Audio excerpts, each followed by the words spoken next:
just do a linear kolgada, like initial positions we were in.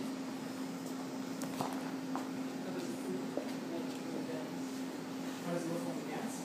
Yeah. We'll do it in the demo first. We'll do this and some other kolgadas. Yes. Finishing a kolgada. Sometimes works well, sometimes I need my follower to stumble. It's very common when we're spinning, especially, and really dizzy, to kind of crash and burn. Well, it feels like I think we're done hanging. Yeah. My follower doesn't. I'm not conveying that clearly enough, so I'm stepping in, like, working against the hanging. Which is actually a good thing. You know? The kolgada is not over until what? The other shoe goes. The kolgada isn't finished until? Never like dance. Until you step out of it. So I think Aaron, it's a nice idea that after you finish the rotation, if you're spinning, is to give your follower a clear direction of where to go. Like you're really planning for it. At the same time, followers, if the leader's arm and shoulder, if everything is moving in the same direction, you're now walking out of the kolgada. If this hand continues to go further opposite than your chest, then you're still in the kolgada, just going into a bigger one. It's like you're asking her to be more out. What you don't want to do it on is take her out of the kolgada by doing this. I don't recommend it because then you develop a huge right bicep and your left hand's weak. So you keep doing this just from the kolgada position. I'm going to put you in a kolgada. Beautiful. From here, when my right hand and shoulder go back, you walk out.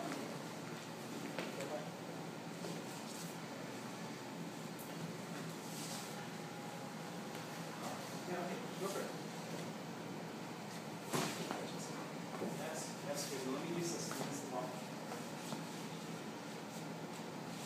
Yes? Yeah. Thanks. Yeah, sure. That helps. It's like a gymnast at the end of a flip when they're flying through the air and they land. They have that moment of sticking it. It's hard to stick kolgadas, but if you can do it, even if it's a small kolgada, it feels awesome. Especially with waltz music, you can create a nice dwell. Boom, chick, chick, boom, chick, chick, boom, chick, chick, boom, chick, chick. That little suspension at the end is,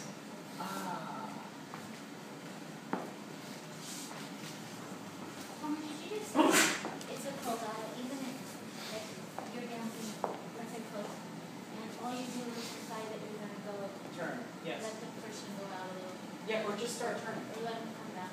Oh yeah, sure, with no spin. Just a kolgada. Absolutely, but Even still, if you spin. yeah, exactly. You can sway side to side, or you can just make it very linear. So, because kolgada means sort of hang, in this case from each other, that's kolgada. You don't need to spin it or sway it or swing it. Just like that. Any other questions?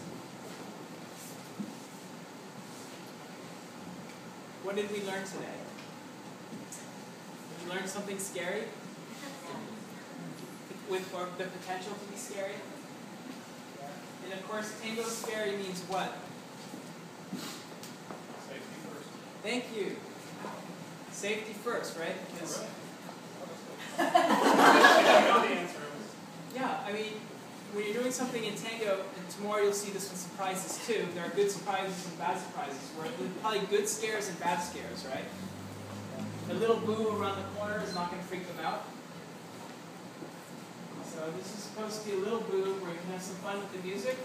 If you feel your partner is really panicking, then what do you do? What do you do, ladies? No, leaders. Or leaders? Yeah, right. Followers. Leaders can panic. Yeah, leaders can panic, but if you feel the followers panicking, guys, and you're spinning too fast, what do you do?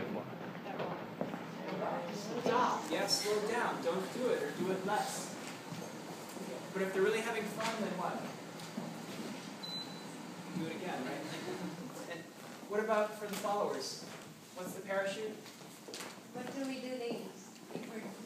feel safe during the Colgado. Question? Yeah. We put our other foot down. Great. And what's the posture we're using for most social colgados? What do we call it? Yeah, hips under. Yeah. Another one is where you're like a plank. You go back like a piece of wood falling.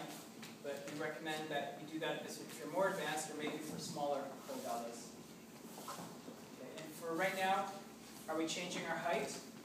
No. If you want, play with that. Leaders, you initiate it. The highest level, level 3, is when the followers initiate it, but we don't recommend that for a while. Okay, because it really throws a whole other dimension to the balance. And it's much harder for leaders to compensate. So even if you're tall, stay tall.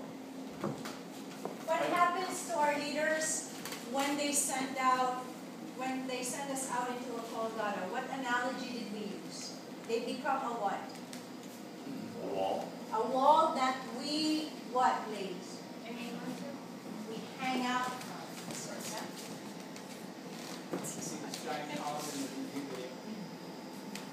Yeah? We're hanging from our wall, which is the leader. So that means, leaders, with your left arm, what does it have to do?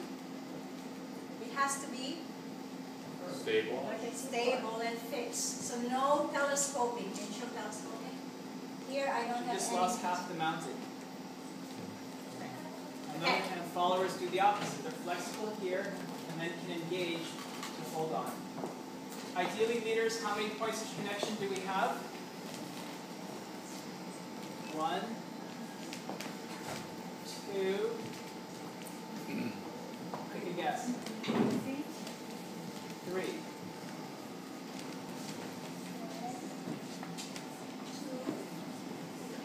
So ideally, if we can use all 3, we do. And then we'll do the patterns in the class. What about the footwork, leaders? No one's looking, but if you're trying to practice it, what are you doing? When you're going around your partner, what's going on? Yeah, hello, hello. Heels say hello, toes say hello. Great. We'll go ahead and do the video.